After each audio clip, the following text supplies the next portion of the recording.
mission pour la formulation de la composante FEM du projet PREFLAG.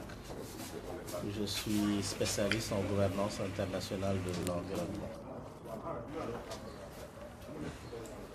Voilà, vous êtes entraîné depuis quelques jours sur le terrain. Qu'est-ce que vous avez retenu comme étape d'avancement du projet? Oui, bon, avant même de parler de cette étape, je crois qu'il serait important de préciser dans quel contexte le FEM a été sollicité.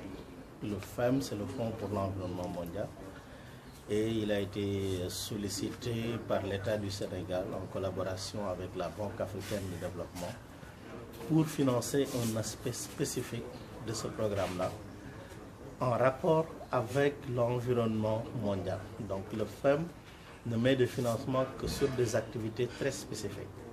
Et dans le cas d'espèce, ce financement concerne la remise de la restauration de fonctions écologiques de la réserve spéciale d'avifaune Bindiayen. Donc le champ d'intervention, le financement du FEM concerne uniquement la réserve spéciale d'avifaune Bindiayen.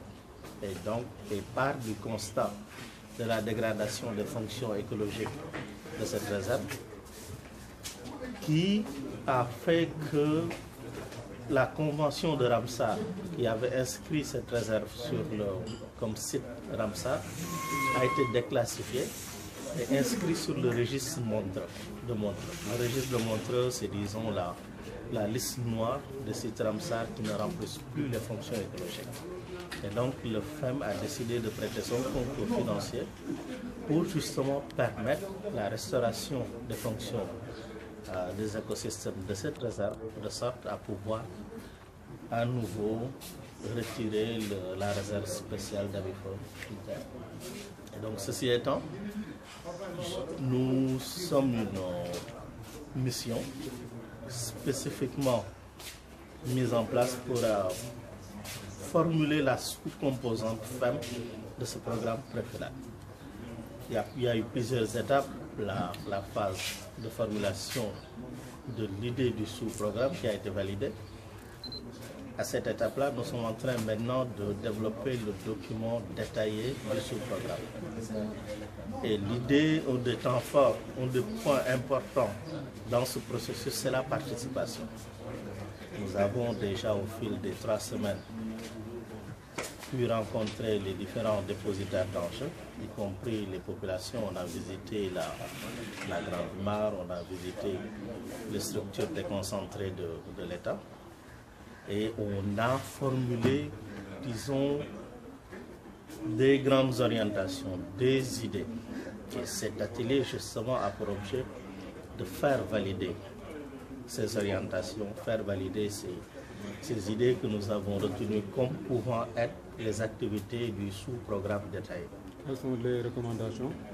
Et les recommandations, peut-être c'est à la fin de l'atelier qu'il faudra les dire, parce que justement, nous ne sommes pas là pour ça, disons, en tant qu'experts, pour faire directement ces recommandations. C'est justement nous présentons actuellement les acquis, disons les findings, comme disent les anglo-saxons, disons les trouvailles et autres. Et maintenant, à partir de ça, ce sont les parties prenantes qui sont présentes dans cette salle qui vont retenir ou infirmer des orientations qui ne leur semblent pas être assez pertinentes pour la mise en œuvre. C'est vraiment une étape importante du processus auquel le FEM vraiment attache une grande importance. Et c'est dans ce cadre-là que nous avons tenu à faire cet atelier. Donc pour aujourd'hui, ce sera vraiment la parole aux dépositaires d'enjeux. Nous préférons dépositaires d'enjeux que bénéficiaires parce qu'on considère que ce projet est là et c'est à eux d'en formuler les grandes orientations. Nous facilitons juste le processus.